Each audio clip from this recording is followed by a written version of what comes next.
the future. Sean Thomas. Sharmine Narwani is joining us now from Beirut. Let's get some comment from her. She's a political analyst covering the Middle East and a senior associate at Oxford University. Sharmine, good to see you tonight. Turkey's permitting further military action against Syria then, but claims it doesn't want a war. How do those two things mesh together then?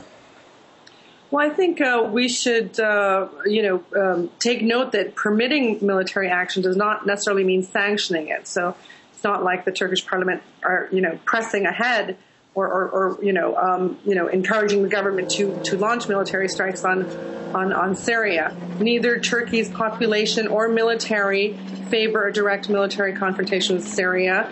This has been stated on numerous occasions. I think we have to, look at this in larger context. Turkey's declared war on Syria a long time ago. This is Erdogan and Davutoglu's war.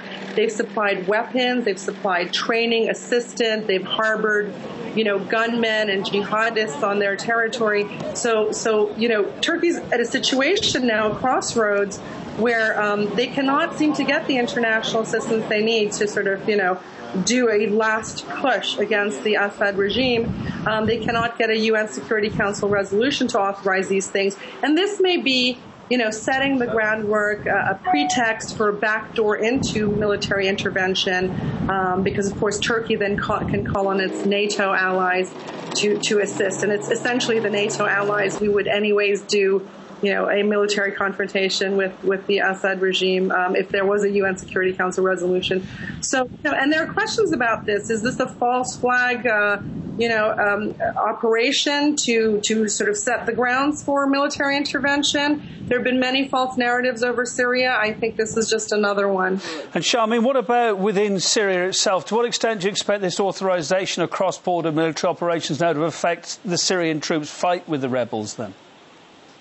Well, Turkey, along with its, other nations who are gunning for regime change in Syria, are panicking because it looks like we're heading towards a final massive showdown in Aleppo between rebels and the Syrian National Army, and it looks like conditions still favor the Syrian National Army.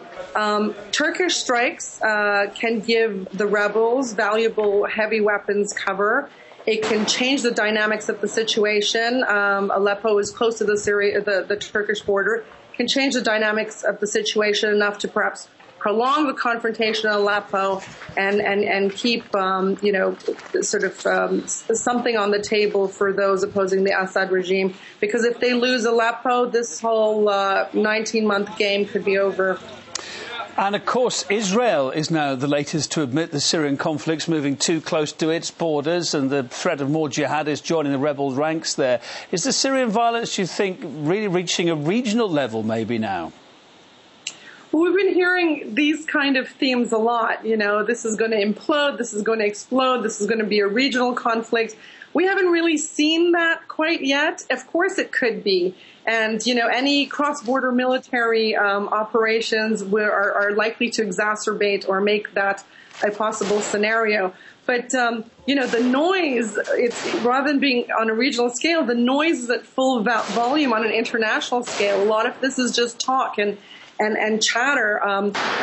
What's very clear to me is, if you want to ratchet down the tensions and de-escalate militarily across borders or internally, there's one very simple thing that can be done. You can pull back support for rebels. And this is Saudi Arabia, this is Turkey, this is Qatar, this is the FACUS countries, France, UK, and the US, who are the main provocateurs in Syria, who are arming these rebels, these people who are now increasingly, Islamist in character, militant Islamists, jihadists from other nations. Very simple. Pull the plug on assistance to these people and, things will calm down instantly in the region. And it's certainly something that the Syrian government and Russia, China, Iran, and others have been advocating for some time now. Sharmine, thank you for your thoughts. Political analyst Sharmine Narwani on the line from Beirut there.